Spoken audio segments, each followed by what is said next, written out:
¿verdad? Entonces ahora te voy a dar los datos. Pero yo quisiera que antes de dar los datos nos expliques un poco el tema que queremos desarrollar, y es precisamente por qué es que usted pretende que se limite precisamente lo que es el hecho que los magistrados estén nombrados de una forma vitalicia.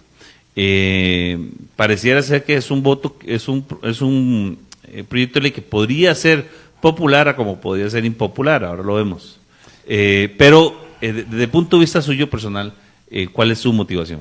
Sí, muchas gracias, Mario. Yo no, mi comportamiento como diputado no ha sido ser popular o impopular, sino que yo más bien si algo me caracteriza es que soy políticamente incorrecto. Yo aquí tengo que ver varias cosas.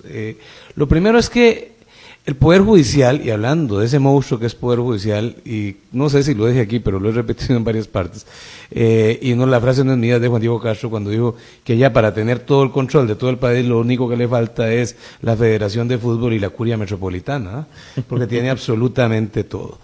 ¿Qué ha pasado con los magistrados? Mire, ningún magistrado ha dejado de ser reelecto en este país. El último fue el señor presidente de la Corte, pero que cuando votaron en contra habían prescrito, etcétera, etcétera, etcétera. Y a mí me hace gracia porque los magistrados se consideran que ellos no son políticos, que ellos son técnicos, administradores del derecho, hacedores de justicia, todo lo que usted le quiera poner. Pero qué raro, cuando andan por los sinuosos pasillos del Parlamento pidiendo los votos, ¿son o no son políticos? ¿O cómo caracterizamos un político? Porque entonces yo podría decir que también cuando el presidente de la República o el candidato a la presidencia anda pidiendo votos, no es un político, sino es un técnico que sabe mucho, no es nuestro caso, que sabe mucho de cómo administrar un país.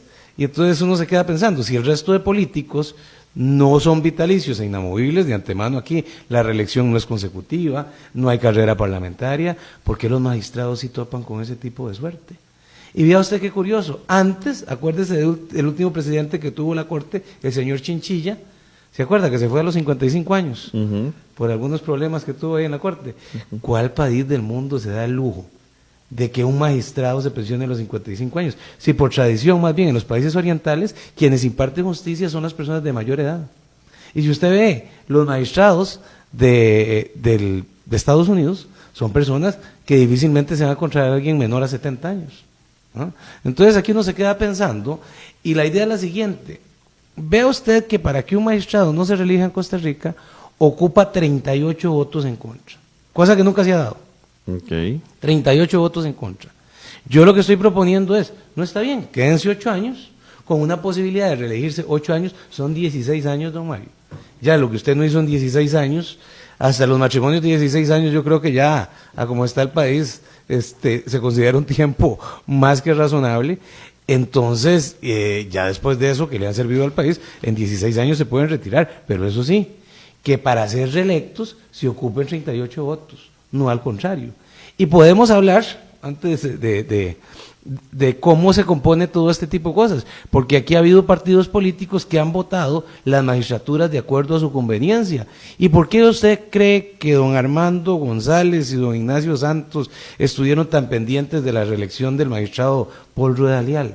¿Qué era ese interés tan grande que tenían ellos en una figura como la del magistrado Paul Rueda Leal? Entonces aquí hay cosillas que uno debería pensar a la hora de decir si los magistrados, sí, prácticamente con una reelección de 38 votos en contra que nunca se ha dado, son vitalicios e inamovibles, o hasta que ellos decidan pensionarse y retirarse. Y nunca lo hacen a muy temprana edad.